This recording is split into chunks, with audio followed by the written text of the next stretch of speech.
Hello, good evening. Welcome to another episode of Brett's Old Time Radio Show. A huge thank you for joining me once again for our regular late night visit to those dusty studio archives of old time radio shows right here from my cosy corner of the southwest of the United Kingdom. It's been boiling today. We've had a day out. We've been to a place called Avon Valley Wildlife Park, which was lovely. The weather is absolutely fantastic. Really, really hot. We've just had a good day out. I'm a bit late with the show today because I've just finished watching the sprint race at the Canadian Grand Prix. So it's all been going on. Absolutely crazy. The McLaren of Lando came in second. The two Mercedes, George Russell, Kimi Antonelli, came first and third. It was all good. It was all going on. But look, I need to get here because of you guys. I'm Brett, I'm your host for our Nighttime Podcast. Whether you're listening as part of your evening wind down or you're just looking for a little bit of company, well, I'm here to keep you company and I love being with you. I'm going to be listening to this late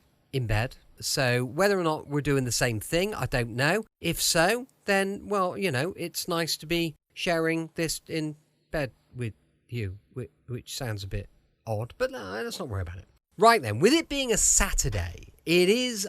first of all, please check out our website, which is dayslikethis.life. Vicky works her socks off, keeping it all up to date, and there'll be loads more going on next week. So do make sure you check out dayslikethis.life, and you'll find everything we do on there. Now then, as I say, with it being a Saturday, it is, of course, insurance investigator Johnny Dollar. As per usual, it's a bumper episode, because it's 5 short episodes into one. This one first broadcast between the 5th of December and the 9th of December 1955. It's called The Cronin Matter.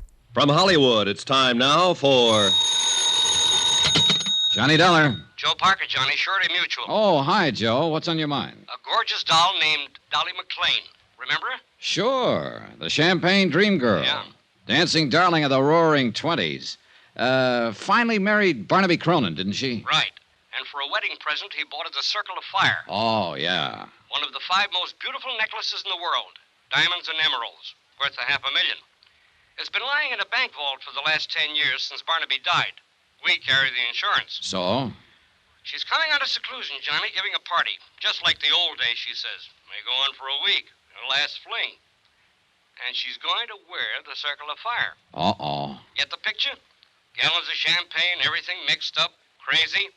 And that old lady with $500,000 around her neck. Target. You've got a problem, Joe. Johnny, we've got a problem.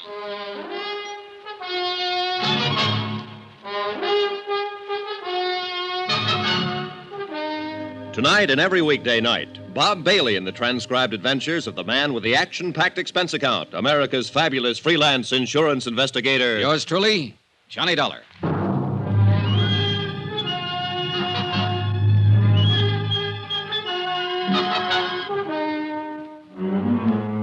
Expense account submitted by Special Investigator Johnny Dollar to the Home Office, Surety Mutual and Trust Company, Hartford, Connecticut.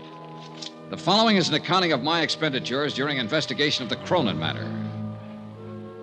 Item 1, $14.80. Transportation to New York and to the apartment of America's one-time dream girl. One time, a long time ago.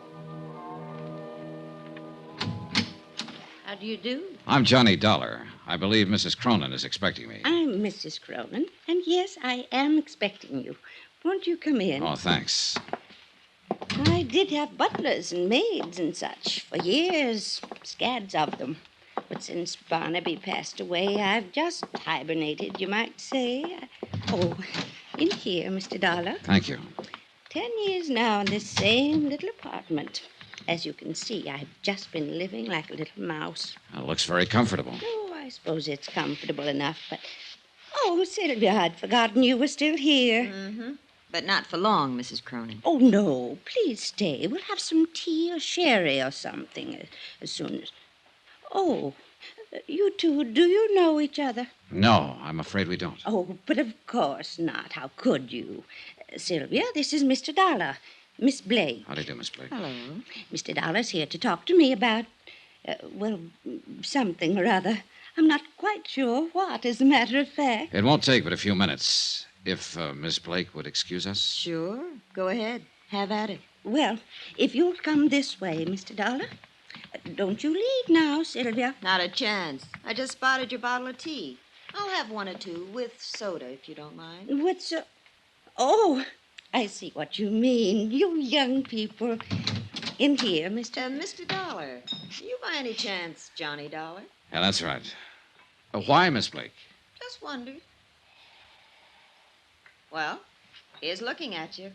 And, brother, I wouldn't be in your shoes for $1 million. No? How about $500,000? That, I'll admit, might interest me. Well, shall we... After you, Mrs. Cronin. Thank you. Wonderful girl, a born comedian. Yeah, she's a scream. What is she, an actress? Oh, no, she writes things for magazines and things like that. Sit down, Mr. Dollar. She came to interview me one time. That's how I met her. I see. She wrote a piece about my necklace, the Circle of Fire. Sylvia Blake. Oh, sure. Articles about gems, famous stones, jewel robberies. That's her. Oh, she's fascinated by the subject. She's coming to my party. Oh. Why don't you come to my party, Mr. Dollar? Fine, I'd love to. In fact, that's why I'm here. Oh? Joe Parker over at Surety Mutual is kind of worried about this party, Mrs. Cronin. He's afraid you might invite people like me. What? I mean, people you don't know. You're a detective. In a way. I told Joseph how I felt about that. He's not going to send any detectives around snooping into things, spying on my guests, wearing the hats in the house. Huh? Oh, not that you're like that, of course, but it's the principle of the thing. Well, wouldn't you have a better time at your party if you knew you were safe?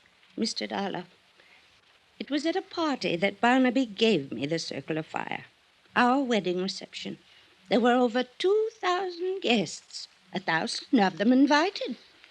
And we danced. Oh, we danced all night. And the necklace was beautiful. And I was beautiful. Back then. True, but... And then afterward, at 4 o'clock in the morning, we drove through the park in a hansom. Just the two of us. And the driver, of course. And I wore the circle. And I was safe, Mr. Dollar. I was perfectly safe. Maybe you were just lucky that night. Barnaby was so wonderful. And he could make living so wonderful. Well, I don't doubt it. He was probably a man who could manage things pretty skillfully. He was running 2 railroads and a bank, all at the same time. Then I imagine he had no trouble arranging for your safety without even letting you know about it. You mean guards all around? It's possible. Yes, it is. He was like that. He never wanted anything to worry me. All right, Mr. Dollar. You win. Good. But it's only because of one reason. I like you, and I want you at my party. Thank you, Mrs. Cronin. Oh, you're going to love every minute of it. It's up in the Adirondacks, our old summer place. Joseph told you, I suppose. Yes, he did. Mrs. Cronin. And the people I've invited, hundreds, literally, people I knew in the old days. Of course, a lot of them won't come, but, it was strange. So many of the letters came back undelivered. Mrs. Cronin. Oh, Sylvia, I didn't hear you. Come here. I'm the sneaky type. You've got a visitor. Says he's an old friend. Really? Well, I suppose I'd better see you. You'll excuse me, Mr. Dollar. Sure, go ahead. You and Sylvia talk to each other. I brung the bottle in case you're interested. Short on the soda. Right. She's on a cloud by herself. Of course, some of the invites to the party were undelivered. Those beautiful people had a habit of dying young. Say when. When? Who's the visitor? I'll guess with you. Looks like an overgrown leprechaun. Said his name was Shorty Weber. Shorty Weber. You know him? I know of him. An old-time song and dance band, among other things. She probably worked in a show with him back in those dear dead days. Anyway, he's got an invite clutched in his sweaty little palm. Another freeloader, I suppose. Aren't we all? I am, yes.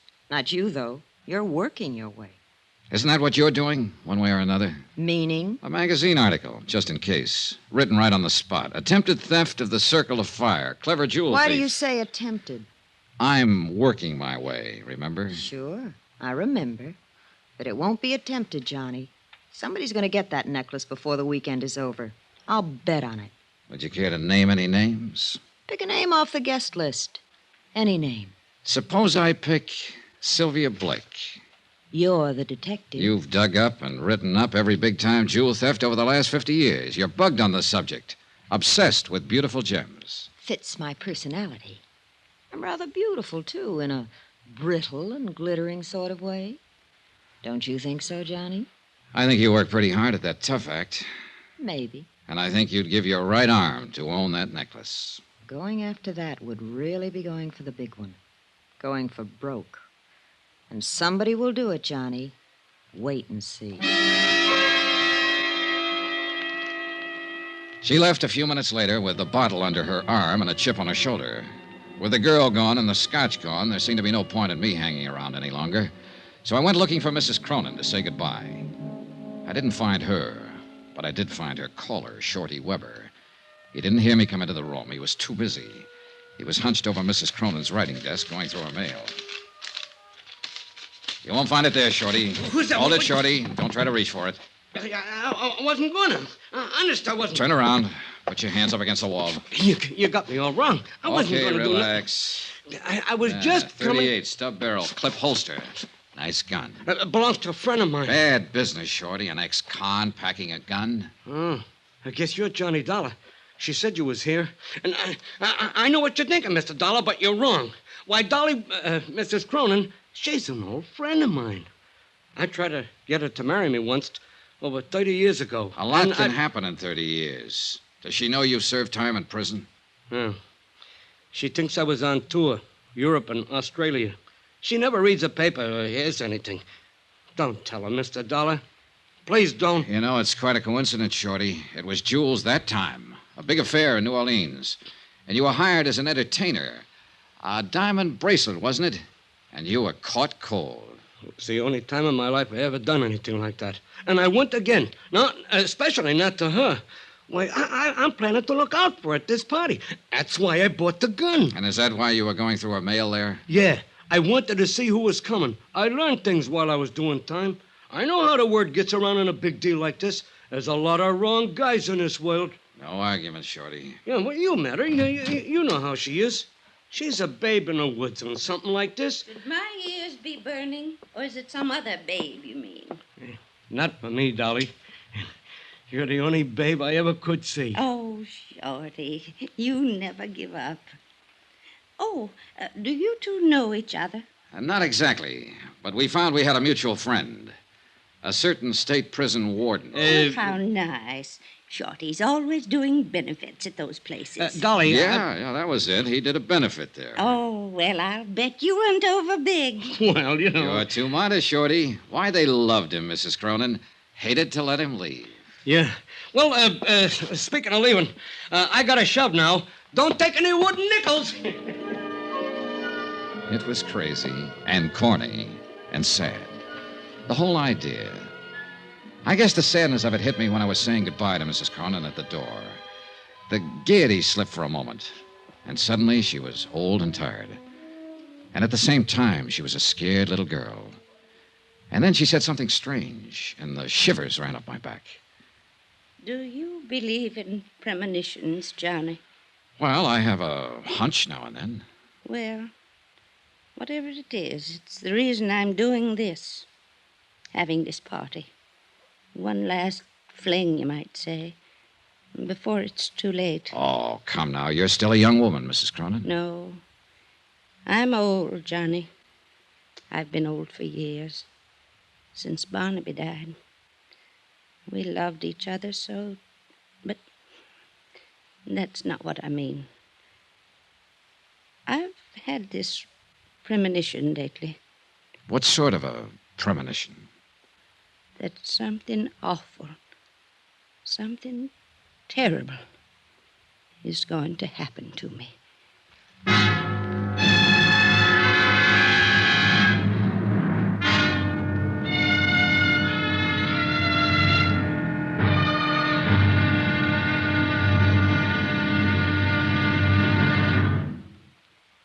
There'll be another intriguing episode in our story of the Cronin Matter tomorrow. Tomorrow, a man who's afraid of his shadow, a girl who's afraid of nothing, and a stranger who strikes in the dark. Join us, won't you? Yours truly, Johnny Dollar.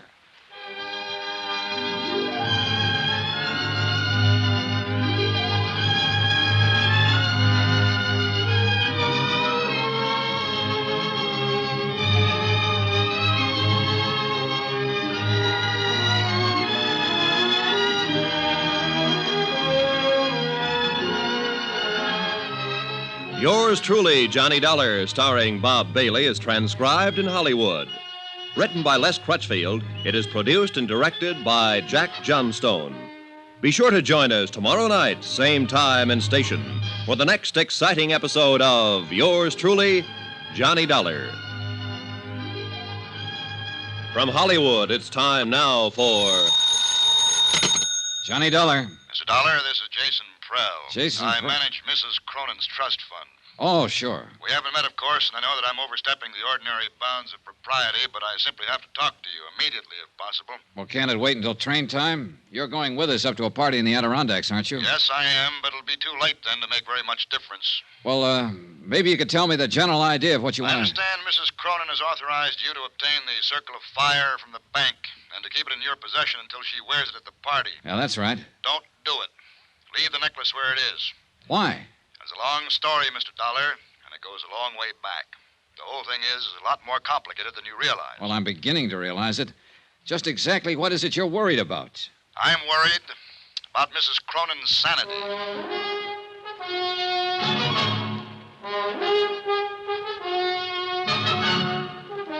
Tonight and every weekday night, Bob Bailey in the transcribed adventures of the man with the action-packed expense account, America's fabulous freelance insurance investigator. Yours truly, Johnny Dollar.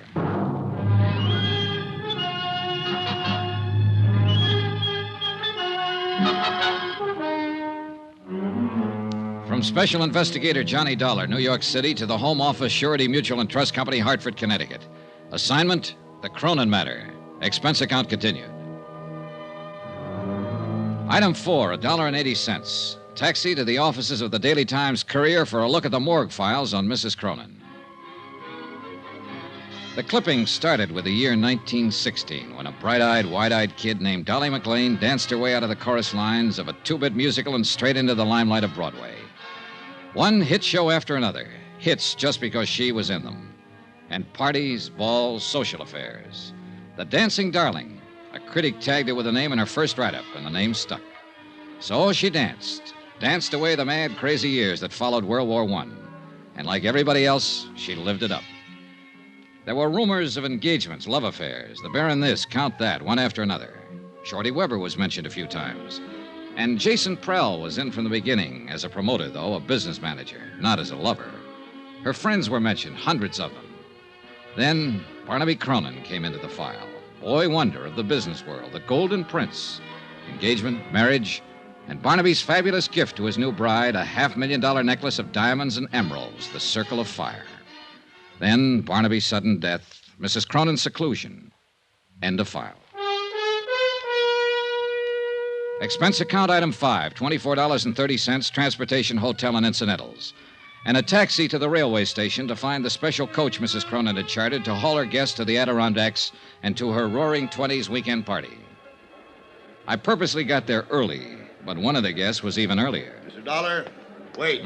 You are Mr. Dollar, aren't you? That's right, but I don't think... Jason Prell. Oh. I thought you might come down early to meet the bank messengers. Thank heaven you did. Well, I'm afraid I don't... Dollar, I've known Dolly McLean and Mrs. Cronin for over 35 years. All that time, I've managed her business affairs, arranged her personal contacts, been like a father to her. Yeah, I've read the newspaper clippings. Newspaper stories can be misleading sometimes. They build things up. Sensationalism. It's true, of course, that Dolly and I had some quarrels. Who doesn't? In spite of everything, I was still her best friend. Go on. I know Dolly. Know her better than anybody else in the world. I know how she's gone downhill since Barnaby died, especially in the last year or so. And I know this whole idea is the worst possible thing she could do. Have you tried talking to her along that line? She won't listen. She's dead set on it. I'm hoping you can help. How? Point out to her how dangerous it is to go off into that isolated place with a piece of jewelry as valuable as the Circle of Fire. It's worth a fortune. Somebody's bound to try to steal it. I still don't get what you're driving at, Mr. Prell. But I just told you. It's the risk that's involved. To whom? Mrs. Cronin, of course. She knows about the risk. She's willing to take it. She doesn't know what she's doing. Hey, you said something on the phone about her sanity. Are you trying to imply that No. Not yet. But she's not well. She's burned herself up back in those early years, and she hasn't much left. The only thing that keeps her going is a crazy kind of belief. Belief?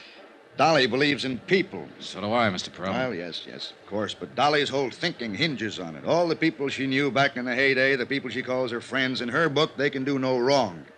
She lived in a dream world, still does, like a fairy princess. But it never really existed. Things weren't like that back in those days, Mr. Dollar. So I've heard. Most of the people she thought of as friends were only trying to use her. Barnaby and I would block them off, take care of things when things had to be done, and let her go on living happily in her never-never land. And now, that's the only land she has to live in. Is that what you mean? Exactly. Why, some of those friends would cut their mother's throat for a tenth of the value of the Circle of Fire. Those are the guests she'll have at their party. Well, I've already been told once that somebody will steal that necklace before the weekend is over. Do you want to add your prediction? I think somebody will try. And that's all that's needed to start that dream world of hers falling apart and to make her face things the way they are. May I ask you a question, Mr. Pearl? Oh, yes, of course. This trust fund you're managing that her husband left for her, just how big is the setup? Barnaby Cronin was a wealthy man, Mr. Dollar, but he had his ups and downs like every business investor. The capital is adequate for her support, but not much more. Is the necklace a part of the trust capital? It's her own personal property. Otherwise, I could have prevented it from being taken from the bank. You have complete control of the trust, then? Yes. Barnaby knew that she had no understanding of business matters. I see. She's old, Mr. Dollar. Older than her years. Tired. All that keeps her alive is her belief in the past. Yeah, her dream world, where everybody loves her and protects her, where she's still a dancing darling. And if that dream world is destroyed, she'll be destroyed along with it. Now, phone the bank, Mr. Dollar. Ask them not to bring that necklace here. I'm afraid they think I was crazy. Why? Because I've got it with me, Mr. Pearl. I picked it up myself 2 hours ago. Then heaven help us all.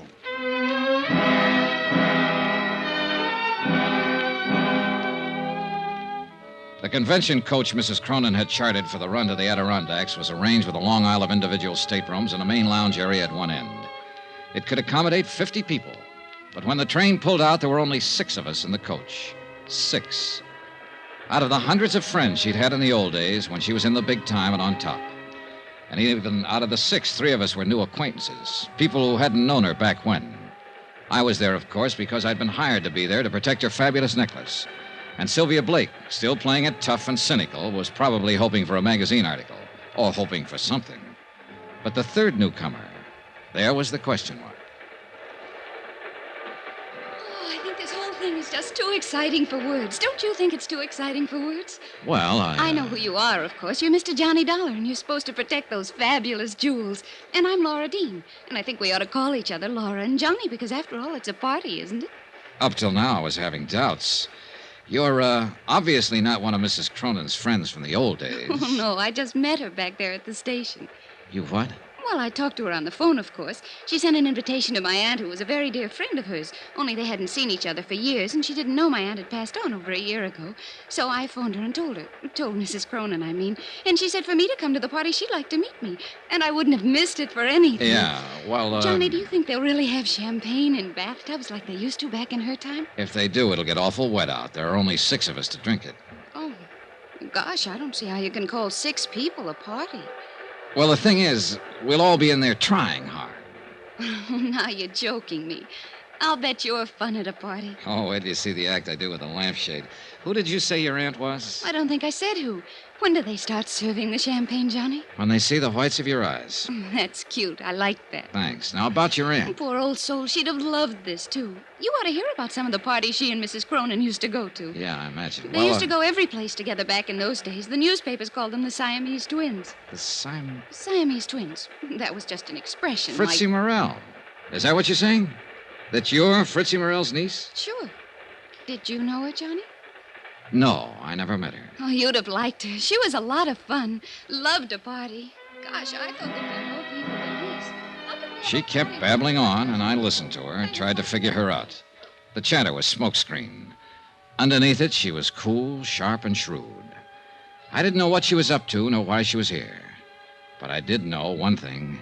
Fritzie Morell had died about a year ago, true enough. But she'd left no surviving family and no niece. Laura Dean was a liar.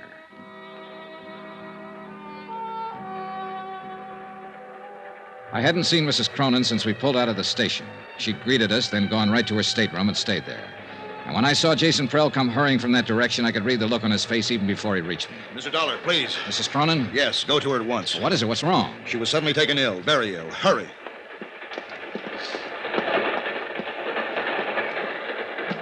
Mrs. Cronin. Come in. Oh, I'm all right now. Oh. It was just nerves. I've had it before. My doctor in New York gave me some tablets to take whenever... Are these the tablets? This bottle here? Well, yes. You know what they are, Johnny? Yeah, I know. All right. So he does say it's my heart. But he's wrong. It's just nerves. Yeah, sure. That's not why I sent for you, Johnny. You have the necklace. Yeah. Want to see it? No, I'll wait until it's time to wear it. Johnny, I've written something here. I'm going to sign it, and I want you to sign as a witness. Well, all right. Unless you'd rather have Jason Prell. No, Jason would argue about it. There. Now you sign. There you are. Keep it for me. Do you mind if I know what I've signed? Of course not. Read it if you like. In the event of my death, I, Dolly Cronin, being of sound mind, bequeath the necklace known as the Circle of Fire to Sylvia Blake. Sylvia loves jewels. She'll appreciate it. Yeah, I imagine she will. She's not to know about this, you understand, because, of course, it'll be years before she gets it. Oh, sure it will. Now, you'd better try to get some sleep. I'm going to. And thanks, Johnny. It was nothing. You know something? I was heartbroken when they didn't show up at the station. All my old friends. But I've been lying here thinking, and I've finally figured it out. Oh? They all went on ahead. They'll be waiting at the house. They're trying to surprise me. Don't you think so, Johnny? I said, yes, I thought so. But I was lying because I didn't think so. But she was still a dancing darling, and she had that way about her. You wanted to protect her. I didn't go back to the lounge. I walked down the corridor to my stateroom. It was night by then, and the corridor was only dimly lit. My stateroom was dark. When I opened the door, I caught a bare flash of movement. Too late. Oh!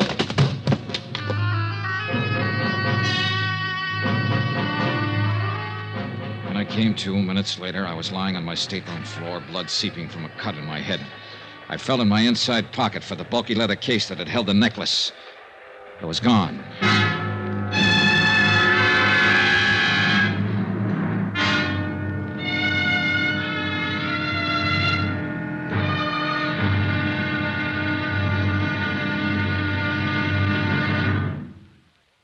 There'll be another intriguing episode in our story of the Cronin Matter tomorrow. Tomorrow, an old love and an old hate. And violence breaks out at midnight. Join us, won't you? Yours truly, Johnny Dollar. From Hollywood, it's time now for... Johnny Dollar. Hello. Dollar? You're the Mr. Dollar that's been trying to phone me? Is this Dr. Bigby? That's exactly who it is, and I'm very busy right Look, now. Dr. Bigby, I want you to come out here just as soon as possible. It's the old Cronin summer place about 5 miles up the river from where... Oh, I know where it is, I know. What are you doing up there? The house has been closed for years. Mrs. Cronin opened it up for a party this weekend, but she was taken ill on the train coming up, and I want... Is Dolly out there? Yes, she's the one I want you to look at. So she's back. After all these years, she's come back. She had a prescription from her doctor in New York, but she's taken the last of it. It's apparently her heart. I'm sorry, Mr. Dollar. I'm very busy tonight. Oh, what? Much too busy, and then there's a storm coming up, and I have a patient someplace, I think. Now, wait a second. If you're a friend of Dolly's, Mrs. Cronin's, do one thing. Take her back to New York. Now. Tonight. Get her out of here. Fast. Before it's too late.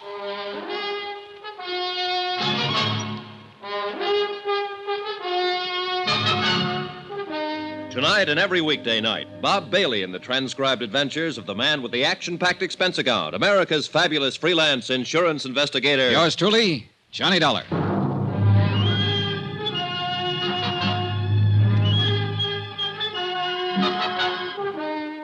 For From Special Investigator Johnny Dollar at Wells Falls, New York, to the Home Office, Surety Mutual and Trust Company, Hartford, Connecticut. Assignment, the Cronin Matter. A $500,000 necklace. Expense account continued. Item 7, $5.40, taxi. I figured I'd find Dr. Bigby in one of the local pubs, but I covered them all in about 30 minutes. No sale. And unfortunately, Bigby was the only doctor in Wells Falls. Worse, the local druggist couldn't fill Mrs. Cronin's prescription. The nearest chance was Tupper Lake, 25 miles away.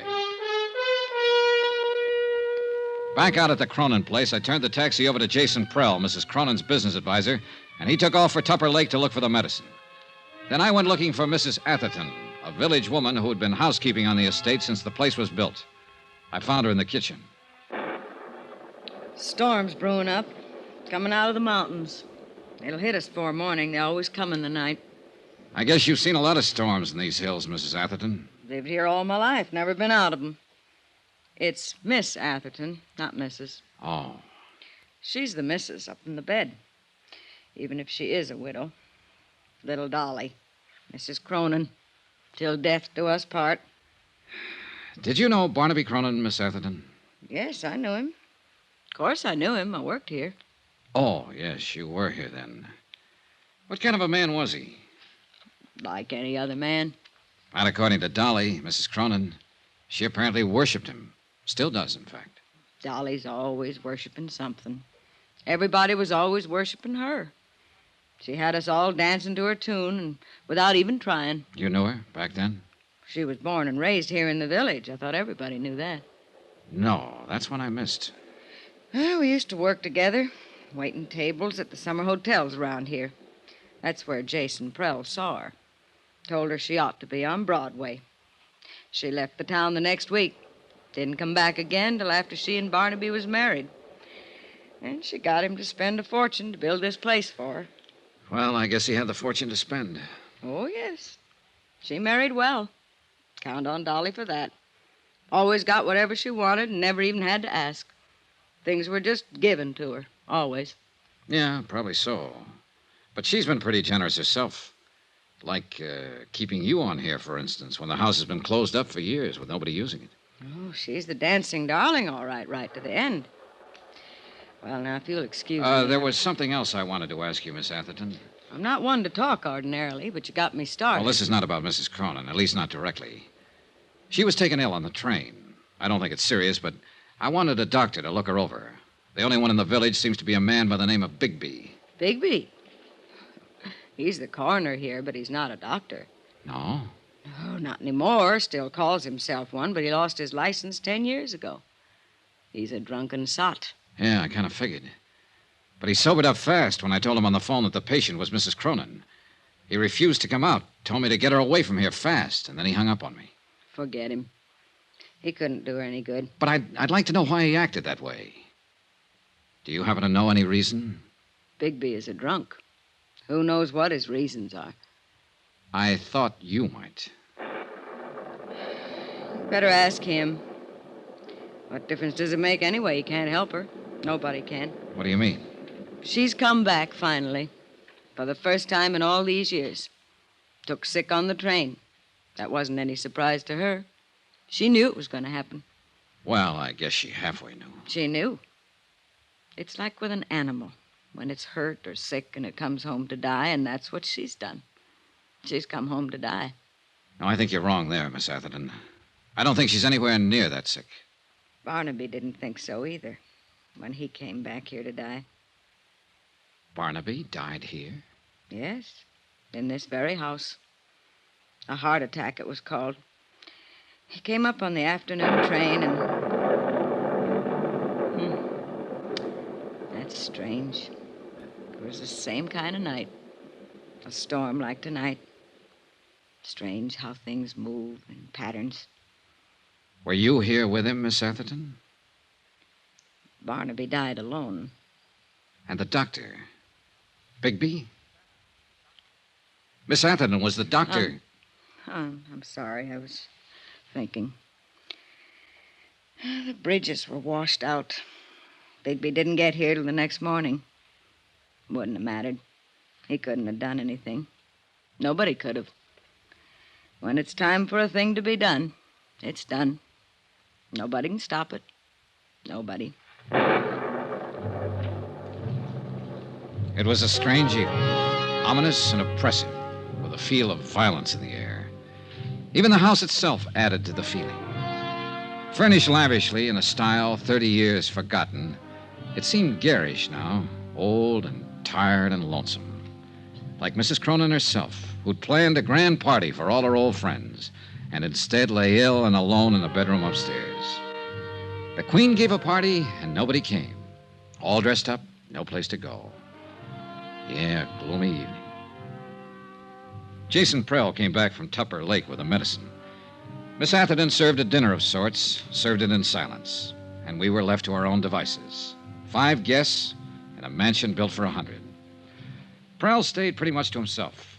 Lovely Laura Dean, with that air of knowing innocence, inveigled Shorty Weber into teaching her some of his old dance routines. And they cranked up an old phonograph in the music room. And me, I just stood at an open window and watched the rain come down and tried to think. That's the perfect touch. It's exactly what the evening needed. That music? Now, Sylvia. Really cornball, isn't it? No, Johnny. I meant the thunderstorm. An isolated old mansion, fabulous necklace of diamonds and emeralds, a weird housekeeper, a hostess lying ill, and now rain. Shades of a house of Usher. That'll make a good lead for your magazine story. I should have stayed in New York and just written it, not lived it. Oh, I thought you were the big take-a-chance girl, Miss Blake. Danger, mystery, adventure. Don't those things appeal to you? Maybe. Is there any of that lying around somewhere? There may be, before the night's over. Well, all I can see at the moment is sheer boredom. You have to know where to look. In the bottom of that scotch glass, for instance? Oh, just killing time. Oh. I've been wanting to ask you, Johnny. How'd you get that cut on your head? It's a long story. It happened on the train, I know that. You didn't have it when we left. A sudden stop. I fell over my suitcase. Sure you did. Backwards. Huh? It's on the back of your head.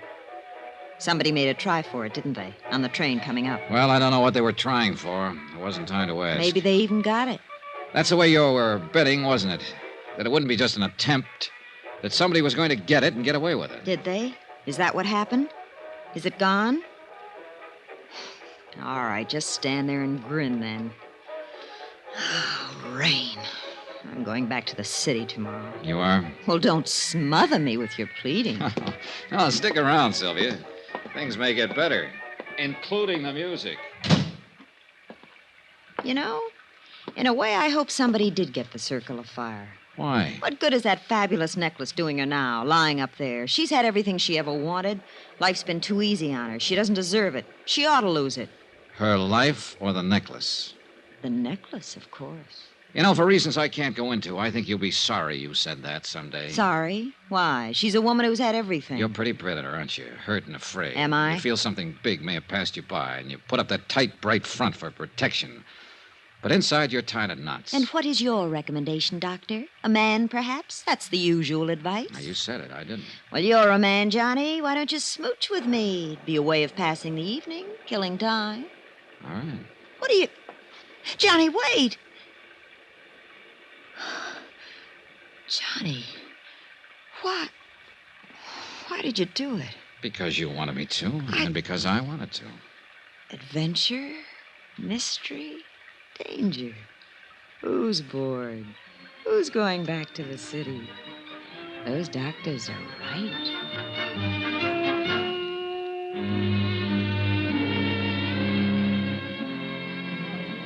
Mr. Dollar, could I talk to you for a minute? Why not, Shorty? What's on your mind? I don't know exactly why you called us all together in It here. was Mrs. Cronin's idea. She set it up with me earlier. Well, it ain't got nothing to do with what I want to say. You seen me in a bad light there yesterday at Dolly's apartment. Well, You found a gun in me. You know about my record. It made it look bad. I know it did.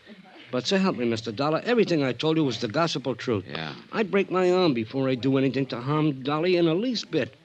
You see, I've been in love with that woman for 35 years. Like to broke my heart when she married Barnaby. But I always knew I didn't have no chance right from the start. She was up there, big, somebody. Me, I was a nobody. But I'd still die for her any time. That's all, Mr. Dollar. I just wanted you to know. They were all there, gathered around the big dining table, watching me and waiting. Mrs. Cronin had asked me to arrange it. She said that was the main reason they'd come, and she didn't want to disappoint them. I told them that. And then I took the circle of fire from my pocket and laid it on the table.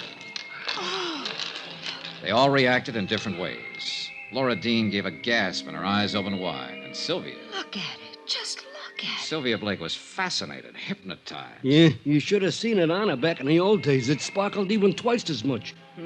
So that's what this is all about. It's only jewelry. I've seen it before. But there was one special reaction I was looking for, and I got it. Jason Prell's face went white. Who could imagine anything so beautiful? Mr. Prell, you seem surprised. I wasn't carrying the necklace in its case, the case you stole from me on the train. What? I was carrying it loose in my pocket. What did you do, throw the case off the train without even bothering to... It's running away! Prell! I went after him, but he'd already disappeared somewhere down the hall. He knew the layout of the house, and I didn't. I searched the different rooms quickly as I passed, but there was no sign of him. He couldn't have reached the floors above, but he might have gone down toward the game room and lower halls. I eased my gun from its holster and started slowly down the stairs.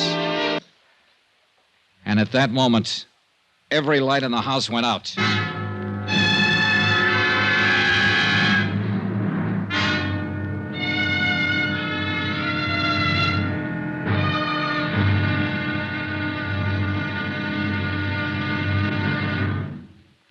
There'll be another intriguing episode in our story of the Cronin Matter tomorrow. Tomorrow, a white lie, a bullet from the darkness, and death comes in out of the rain. Join us, won't you? Yours truly, Johnny Dollar. From Hollywood, it's time now for... Johnny Dollar. Hello, Sheriff. I can't hear you for the storm. We were cut off before. Hello? Is that you, Sheriff? I said... Hello? You get cut off again, Mr. Dollar? Not this time, Shorty. Somebody cut the wire. The phone's dead. Then we got no way of getting White out, no way of getting help. No, not at the moment. And he's out there in the dark somewhere. He's got a gun and there's no telling what he may try and do. Shorty, get away from that window. Well, we know where he is now and what he intends, because he just made a try at it.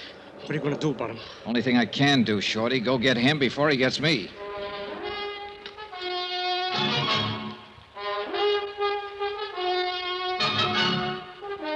Tonight and every weekday night, Bob Bailey in the transcribed adventures of the man with the action-packed expense account, America's fabulous freelance insurance investigator. Yours truly, Johnny Dollar.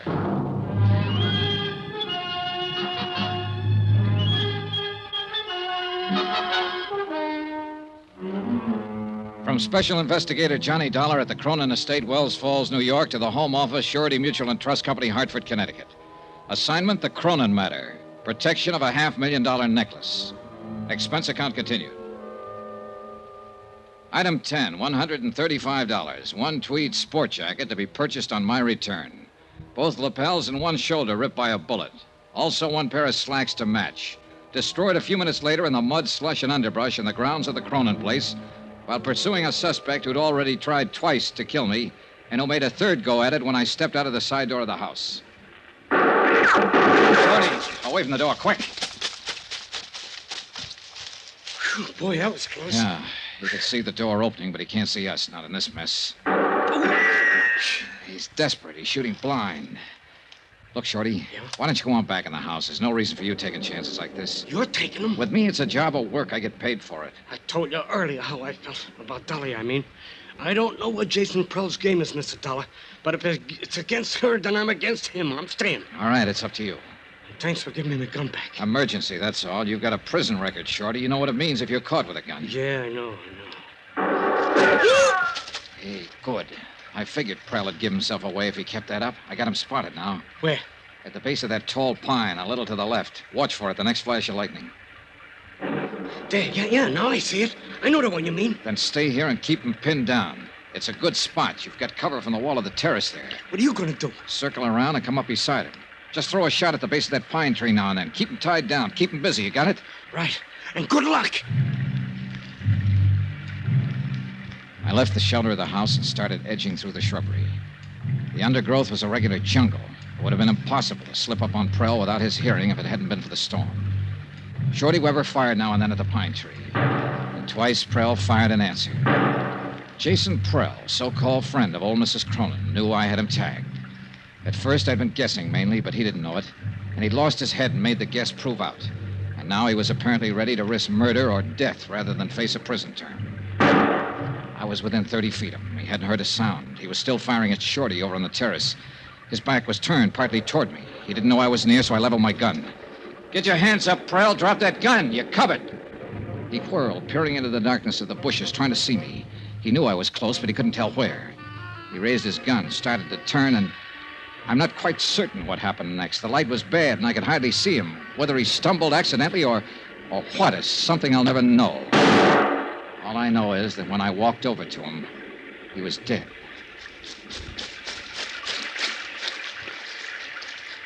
He was no good, Mr. Dollar. I always thought so, but Dolly swore by him. He had her fool. What about Barnaby, her husband? He couldn't stand Prell at first. Later, they got us thick as thieves. Yeah. Well, it's a mess, Shorty, a real mess. Old things that should have stayed dead and buried on the bottom, they're all coming to the surface now. Tell me something, Mr. Dollar. Yeah? What about Dolly? Is this thing going to kick back on her? Will she get hurt by it? Yeah, Shorty, I'm afraid she will. Pretty badly.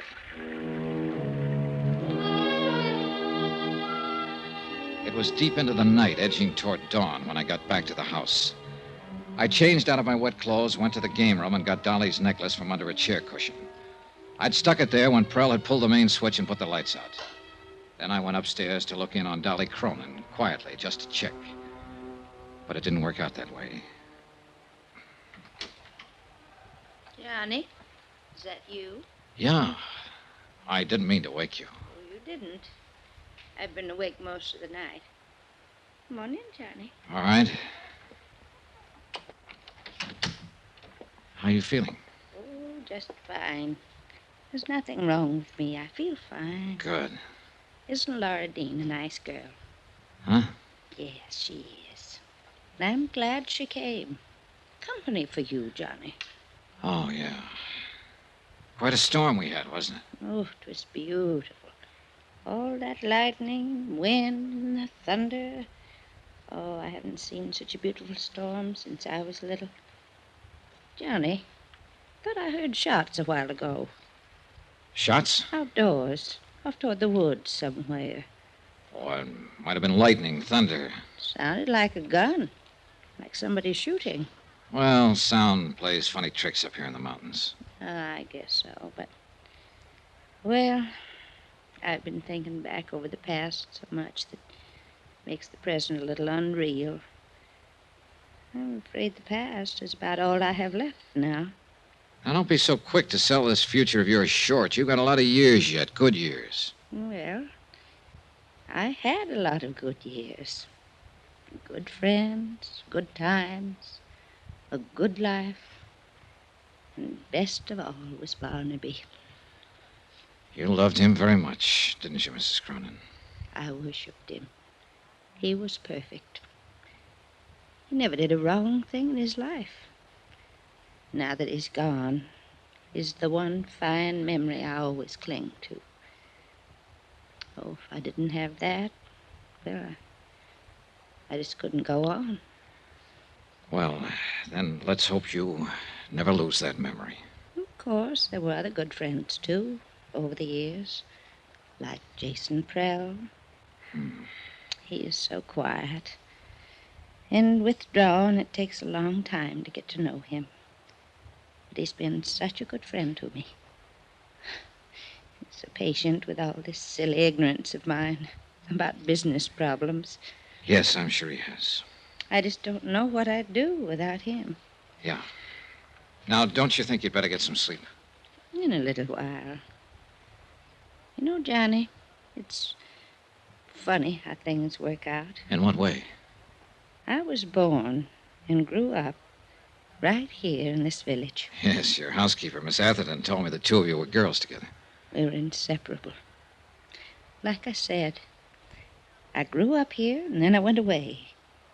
And Barnaby and I came back and built this house, and we went away again. There were always so many places to go, new things to do. It's a big world, isn't it?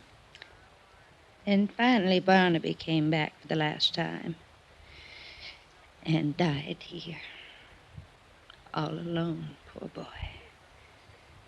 And now I've come back, the place where I was born. Everything finally comes home, doesn't it, Johnny? Yes, nearly always.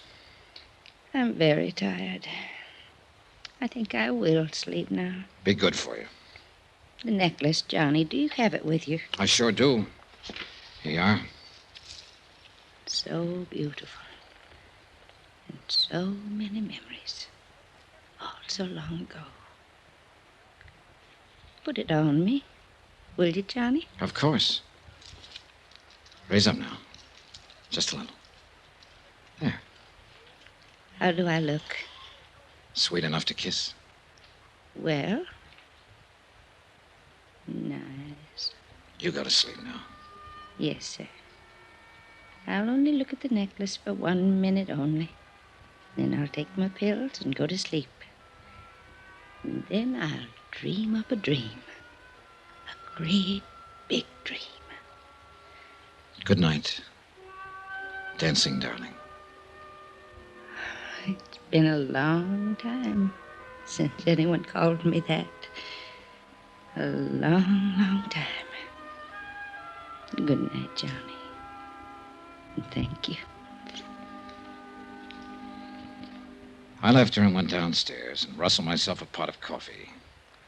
I sat down by an east window and drank it cup after cup and watched the morning sun come up. Dream a big dream. Well, before many more hours, she was going to need a big dream. There was no way of keeping it from her, all of it. The fact that Jason Prell was dead, shot, that he'd attempted murder and tried to steal a necklace. And worst of all, that her beloved Barnaby had probably been as big a crook as Prell. Is it all right if a girl who can't sleep sits this one out with you? Sure. Pull up a chair, Laura. Like some coffee? Just black, thank you. I guess it wouldn't do much good to ask you what's been going on around here all night. Something has? Like I said, I guess it wouldn't do much good. Here's your coffee. Oh, thanks. That's how I found you. Just followed the smell of this coffee. Good. I guess if I said I heard somebody shooting up the place during the storm, you'd just say, really? Never used the word. And I guess if I showed you that broken window over there, you'd say maybe a pigeon flew in. Might, if I happen to think of it. I'm sorry all this kept you awake. Oh, don't apologize. I probably wouldn't have slept anyway. Why not? Guilty conscience? Don't be silly. I didn't even do it. Do what? Whatever it is I'm supposed to feel guilty about. Lying is what I had in mind at the moment. Oh, I do that all the time, but I never feel guilty about it. I just call it making up things. Like claiming you were the niece of Fritzie Morell, Mrs. Cronin's oldest friend. Gosh, went down my windpipe. Like claiming you're Fritzie Morell's niece. Mostly I drink tea, but you already had the coffee Like made. claiming you're Fritzie... All right. How'd you find out? Nothing very spectacular. She just didn't have a niece. I wasn't sure, but I thought she must. Everybody her age has at least one niece. What was the idea? Well? Well, I lived in the same rooming house she did. She liked me, talked to me a lot before she died last year. So when the invitation came last week, I got the idea of going as her niece. I didn't mean any harm by it. I just wanted to go to the party. All right, relax. That's about the way I figured it. Well, it turned out to be quite a party, didn't it? I hope I never see another one like this as... Johnny, what's wrong with her? It was Miss Atherton. I got up slowly from my chair as she walked toward us and then stopped a few feet from the table. Her eyes were fixed on something far away, and the look on her face was strange and grim. I think I knew even before she spoke. Mrs. Cronin is dead.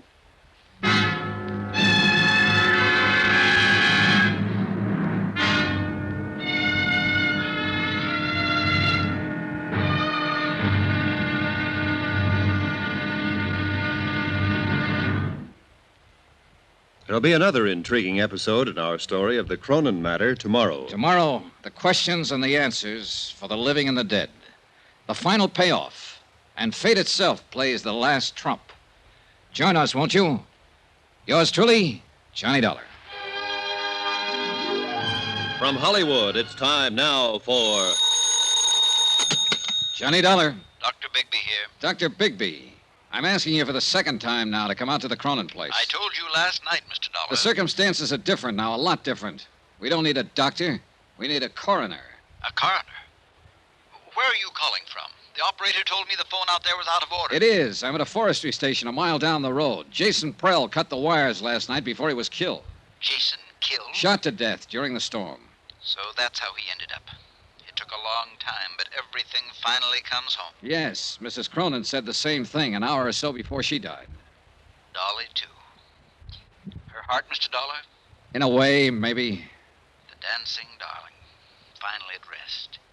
She... What do you mean, in a way? Dr. Bigby, Mrs. Cronin was murdered.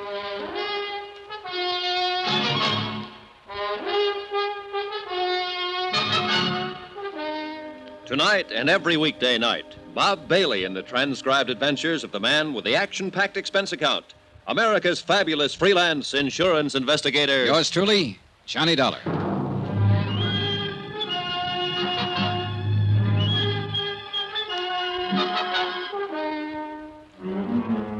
From Special Investigator Johnny Dollar at the Cronin Estate, Wells Falls, New York, to the Home Office, Surety Mutual and Trust Company, Hartford, Connecticut. Assignment, the Cronin Matter.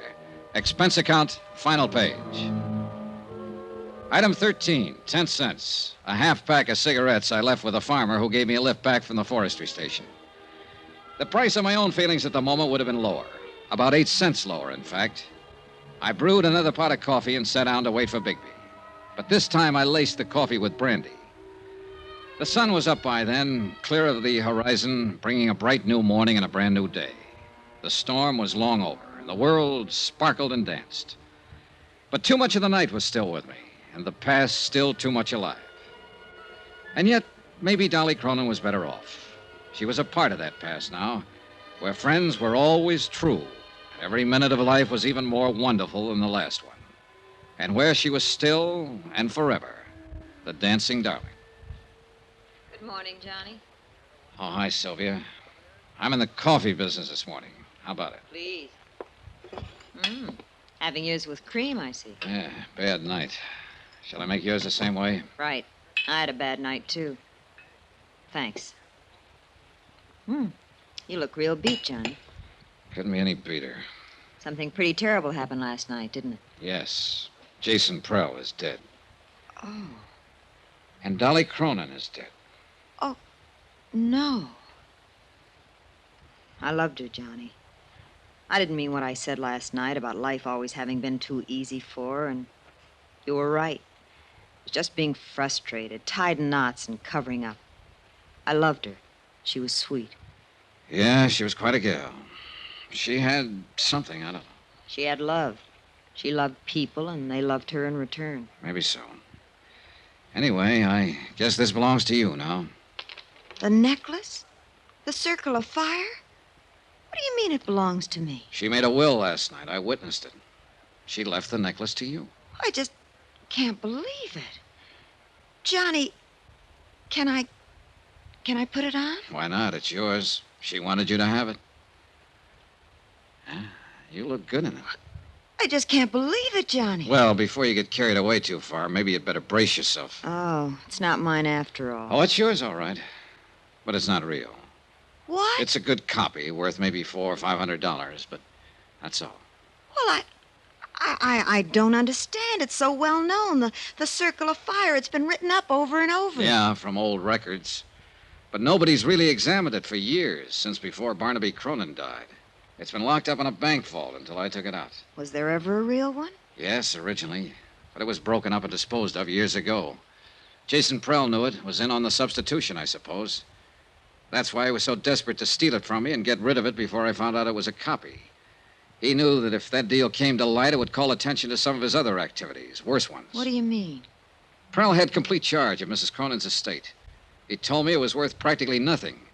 But according to records I saw in New York, it amounted to over $1 million in the beginning. He was stealing her blind all these years. Oh, it was easy. She was alone in the world, knew nothing about business. She trusted him, thought he was her friend. She trusted everybody, much too much. Well, she sure trusted the wrong ones, including her husband. Barnaby? Sure. Who do you think disposed of the necklace and slipped her a copy after making such a big deal out of his fabulous wedding gift? A phony. And she worshipped him. The king. In her book, the man who could do no wrong. Well, in the business book, he didn't do much else but wrong. According to the records, most of his deals were pretty shady, especially after he and Prell teamed up. Yes, Miss Atherton? Dr. Bigby is here to see you.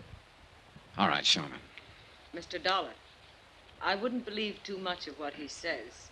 He's a chronic drunk. Yes, I remember you telling me. Show him in. Yes, sir. Well, I was just thinking, Johnny. Mrs. Cronin didn't know any of this, I assume. no, she was safe in her dream world. And she thought she was giving me the real necklace. That's right. It's crazy.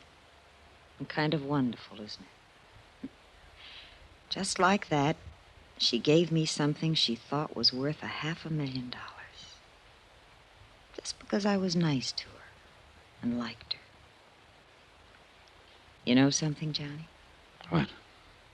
I'm just as glad it is a copy. It's beautiful, and I love wearing it. I'd have been scared of the real one.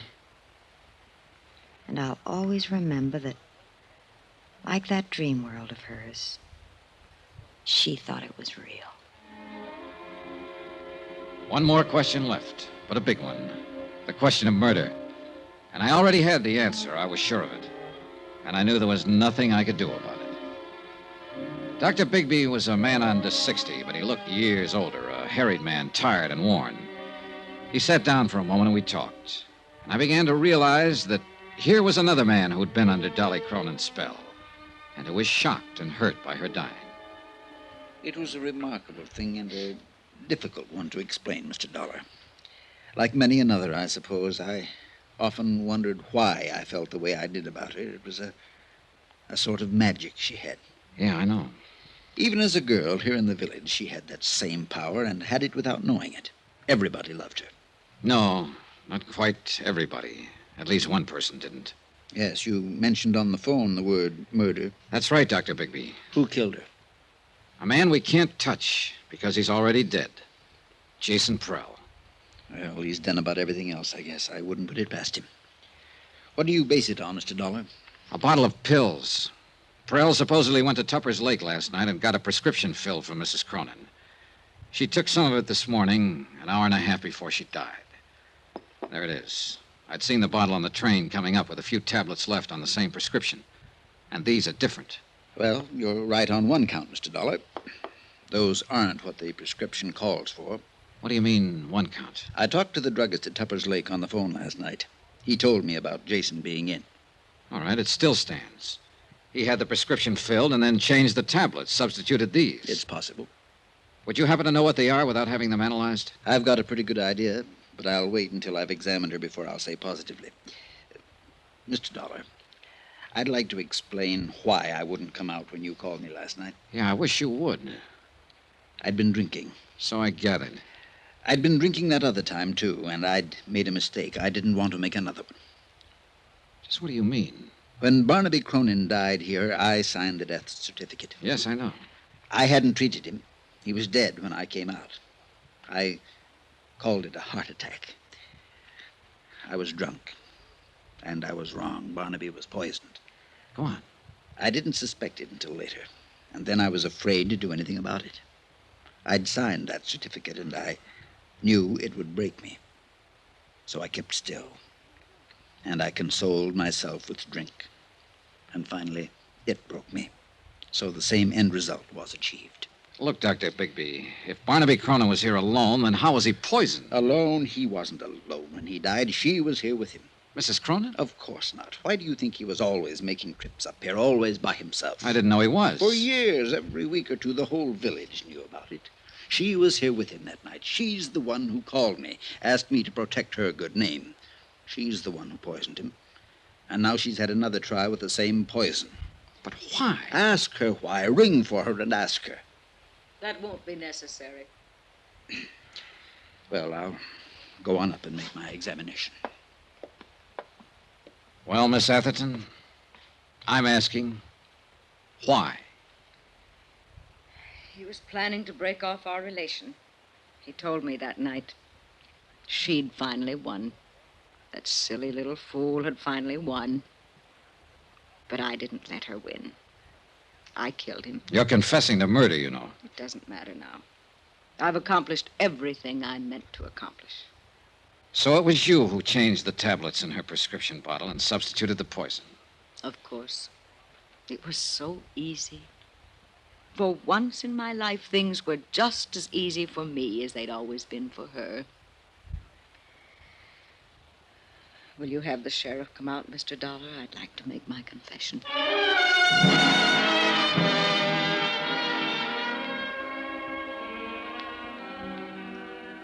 It's odd how things work out sometimes, Mr. Dollar. Yeah. Mrs. Cronin said something like that last night. I was pretty certain when you showed me the tablets, but I wanted to make my examination first. What do you mean? After Barnaby died and I started to suspect Miss Atherton, I managed to steal the poison from her in order to analyze it. I substituted harmless tablets of the same general appearance. And those are what she's kept all these years? What she gave to Mrs. Cronin? That's right. They were perfectly harmless. But in that case... Dolly Cronin died from a heart condition. The tablets had nothing to do with it. In a sense, Dolly died the same way she lived, from natural causes. Expense account item 14, $83.90. Incidentals and transportation from Wells Falls back to Hartford. Expense account total, $263.30. End of account, end of report. Remarks? The insurance angle here seems a little muddy. Premiums were paid for years on an item that didn't exist. And yet, no claim was filed and none will be. So, well, I leave it to your legal eagles. Me, I'm beat and tired and maybe a little sad. I've come out of this with a kind of nostalgia. And for a time and place I never even knew. And I'm halfway in love with a girl back in that time and place. A girl I've never seen. Oh, sure, I know. It's a dream world and a dream girl, and none of it exists. But it's too bad. I wish it did. Because she must have been a honey. A real sweetheart. A dancing darling. Yours truly, Johnny Dollar.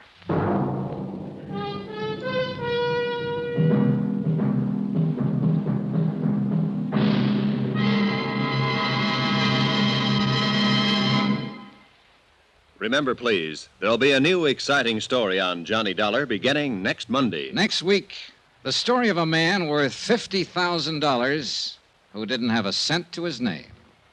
Join us, won't you? Yours truly, Johnny Dollar.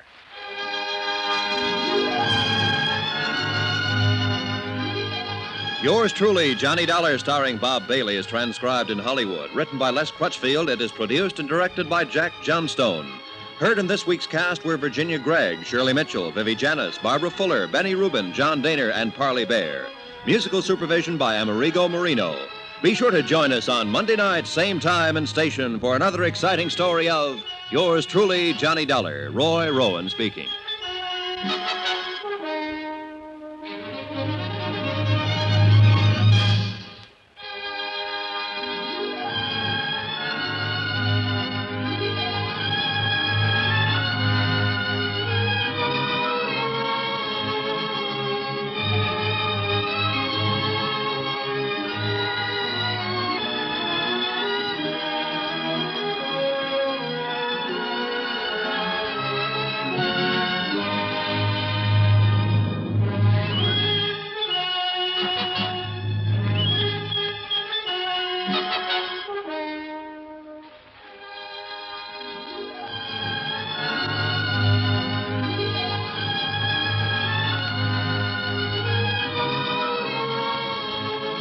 Welcome back. I hope you enjoyed today's episode of Yours Truly, Johnny Dollar. Don't forget, we'll be back tomorrow with Dad's Army, going live at 5 p.m. UK time. For Brett's Old Time Radio Show has become a part of your routine, I would love it if you gave us a little like, a little follow. It would be really much appreciated.